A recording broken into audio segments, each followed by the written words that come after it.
They took your name, your land, your language, but not your legacy. Reclaim it at AfricanAncestry.com. Morning in beautiful Grenada.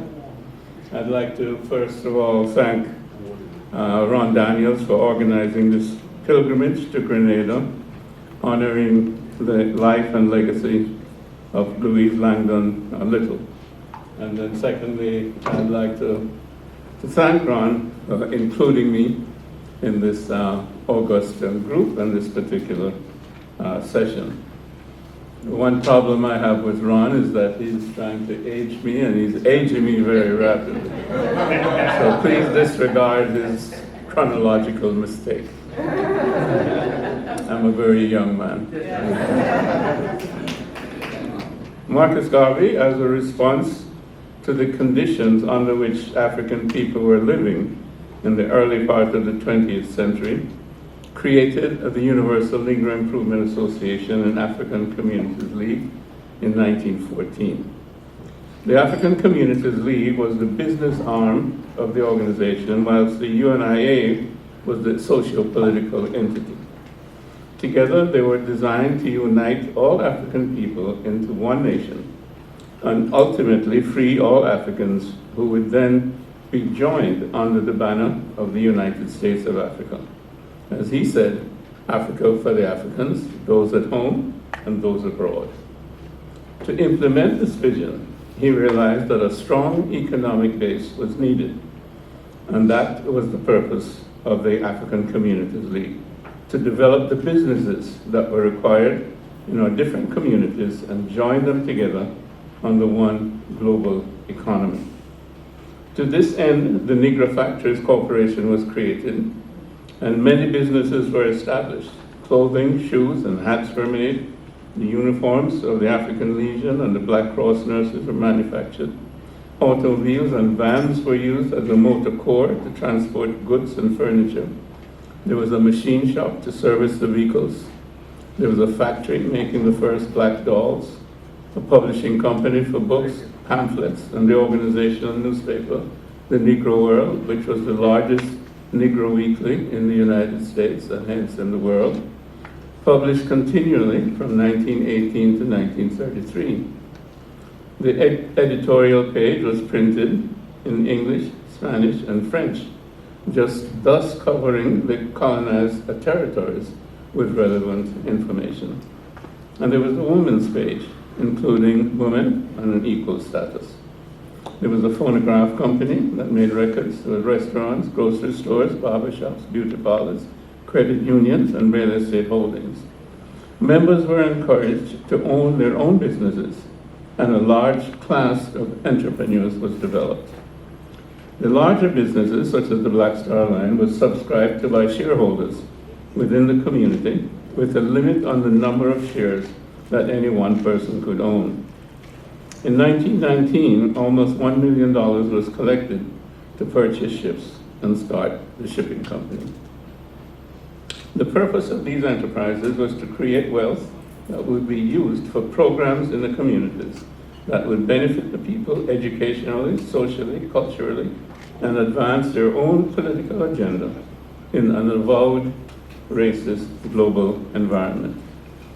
Analyzing the structure and intent of these businesses, it is clear that Marcus Garvey was an innovator in the field of fusing ethics with the social economy and creating mission-driven businesses that today we call social enterprises. Marcus Garvey was a social entrepreneur before there was such a described entity. It's interesting that he was such a person before there was a Muhammad Yunus, who probably most people know as a social entrepreneur. He redefined social norms from a black liberation perspective because he knew that only with economic independence would black people be able to deal courageously with the manifold problems that they face in hostile racist societies and in globalized white supremacy. Thus, Marcus Garvey's methodology regarding the economy and self-initiative was to start socially driven businesses which were organized as cooperatives. This allowed people to pool monies and to have a vested interest in the outcome of the business, as there was a double bottom line: one, a possible profit, and two, a social good for the community. So Marcus Garvey challenged free market fundamentalism and created a form of capitalism and black entrepreneurship based on the collective contribution of the community and geared towards mutual progress. Thus, business was the major tool to drive the development of African humanity.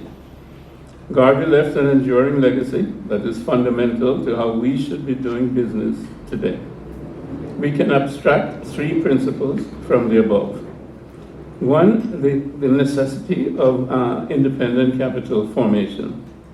Two, the production of needed goods and services using this investment capital. And the emphasis there is on needed goods. Three, community involvement in one and two, and the balancing of making a profit and delivering a community benefit.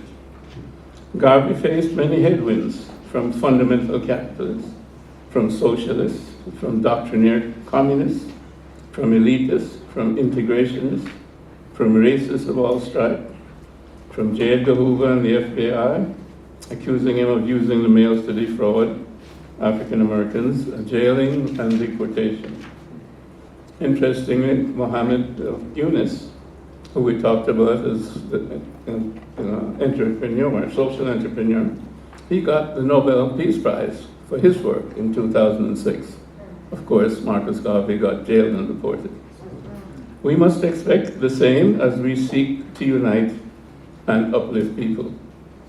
And the revolution, of course, is an indication of the sacrifice that must be made. We have the vision, we have the model. What's needed is the will and the implementation. By the way, it has been used successfully in China, Vietnam, and the so-called Asian tigers. At the national level, it's called state capitalism with a mixed economy. And as you know, China, using this model, has lifted 500 people out of poverty in the last 50 years.